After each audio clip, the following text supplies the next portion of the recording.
Welcome to this week's discussion and episode about The Chosen, episode 3. I'm Lance Howard, the discipleship minister here at Park Avenue.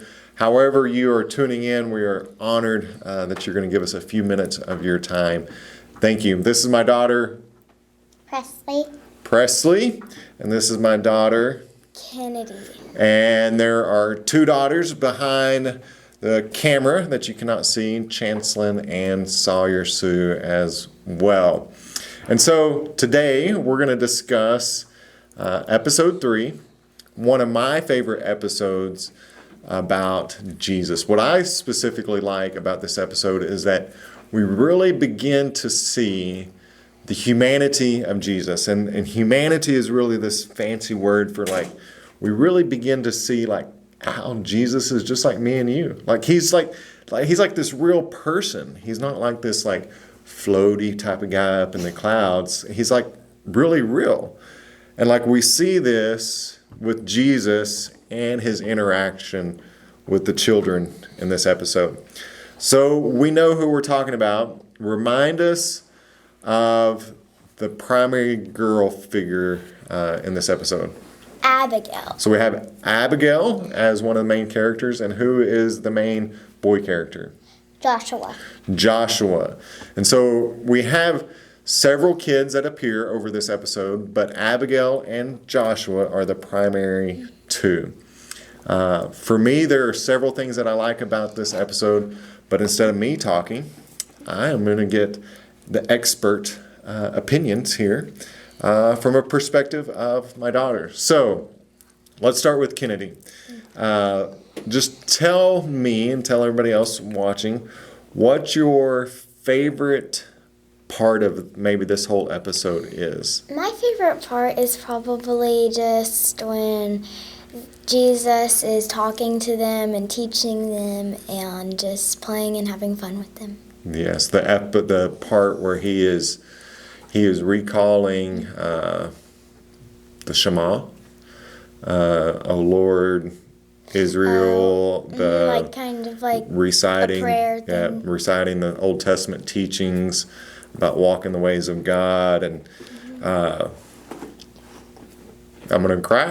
I don't even know why, but Jesus, he stops in a moment because all the children are reciting this teaching from the Old Testament. And Jesus stops and he just kind of has this perspective of man, there's 4, 5, 6 kids that are already walking in my ways. Tell me, so I don't keep crying, I'm going to divert attention. Tell me your favorite scene in this episode. When Jesus scares the kids like this. Rawr!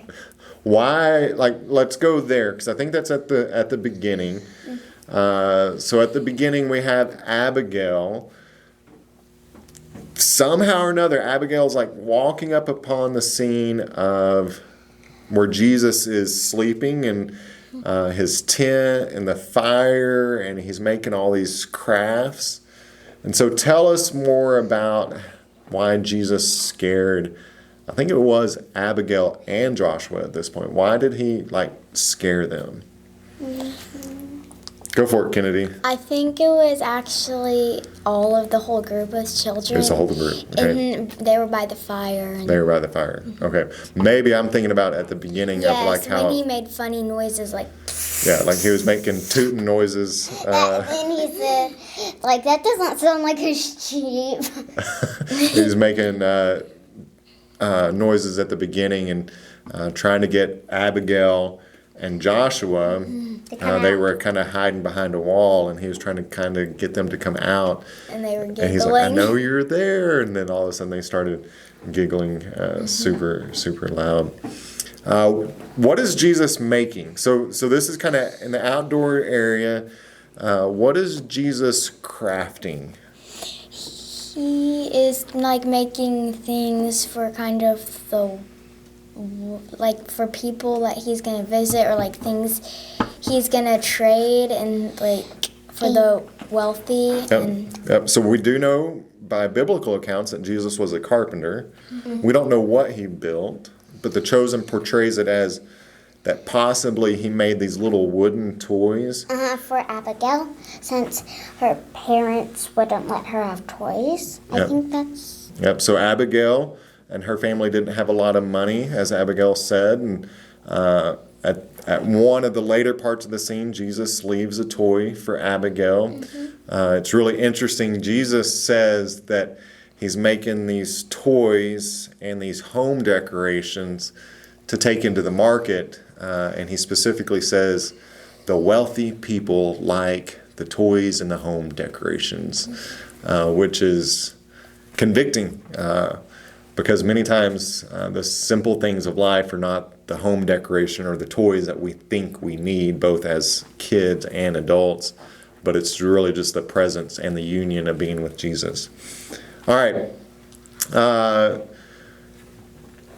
Tell me why, maybe somebody's watching this, tell me why somebody should watch The Chosen. We've watched season 1, season 2. All of them. We've watched all of them. But maybe somebody's watching this video and they're like skeptical. They're like, but tell them why they should watch The Chosen. They should watch The Chosen because I think it actually shows what it would look like back then, and it actually feels like he's with you in the scene, and calling you by name and all that. So I like that. He feels like he's with you in the scene, calling you by name. That's special. What would you say to somebody oh, I don't want to watch The Chosen. I don't want to waste my time. And Presley would say, you've got to watch The Chosen because It is important, and you need to learn about God more and more. Amen.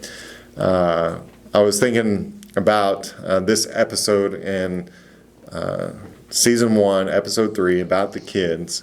It starts with Abigail. And then Joshua. And then all Joshua. the kids. And then all the kids. But it's much like our journey, right?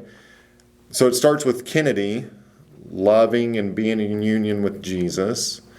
And you're like, man, Jesus is doing all these incredible things in my life. You've got to come see him. And then you invite one friend. Literally, you've invited one friend, maybe more friends, to church with you. And she's come to church with you. And then that one friend invites another friend. It's much like what we're called to do is make disciples. And we do that by being in the presence of Jesus. Do y'all remember the scene about Jesus praying and looking up at the stars, or anything else unusual about this episode that you want to share? I like their personalities, and Abigail, she's super talkative, and then Joshua, Jesus calls Joshua because Joshua is a little shy, and then he asks what's your favorite food, and then he's like, oh, Joshua the brave speaks, and I like that how. I love that.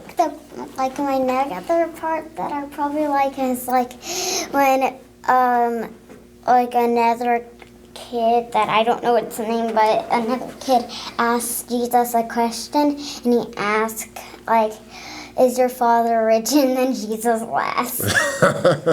Yes, that was a great scene there about asking if your father is rich. Because how does Jesus begin to answer that? Well, of course my father's rich, but he said, not in the way that you're thinking about being rich. I mean, he says that's a question for another time. That's a question for another time. And he's always leading the kids into more curiosity because they ask a lot of questions, but he doesn't really give a lot of answers. Abigail's how do you make money? And he's what did he say? Well, he was talking about the little toys that he makes for kids, and the home decorations, and he takes it to market. And he also says he has other friends coming and more to come. And So one last question, maybe. And so So I think it's important of how, like, Jesus, and you said it a minute ago, how Jesus speaks over Joshua the brave. He speaks over this shy and timid kid. He speaks over strength and courage, and he gives life. What would you want Jesus to nickname you? Like, if Jesus was here, like, what nickname would you want him to, like, speak over you, Like a Kennedy? name? Yeah, if he was going to give you, like, this special nickname, just like he gave Joshua. He's like, Joshua, you're Joshua the brave. Presley, you're Presley the... Like, what would you want Jesus to say about Kennedy? I don't know. That's hard. I know it's hard. Maybe like Kennedy the. I don't even know clue actually. Like Kennedy the courageous or something like that, or Kennedy the kind or whatever. Okay. I'm going to come back to that in just a second, all right? What would you say? Probably like Presley that follows Jesus. I don't know. Presley that follows Jesus. What if Jesus said, Kennedy, you're the compassionate one that's full of courage? Oh, that's a good one. That's a good one. And what if Jesus told you that, Presley, you're the wild one that follows me with your whole heart? That's a good one. That's a good one, because it's true. How about this? Thank y'all for being here. High five for your first ever interview. Sorry about your terrible host, but my host guest people were amazing. So thank y'all for joining us. Come join us for The Chosen on Wednesday nights at 6:30. There's ice cream, there's popcorn, there's drinks, there's all sorts of fun stuff. And come join us sometime on a Sunday morning.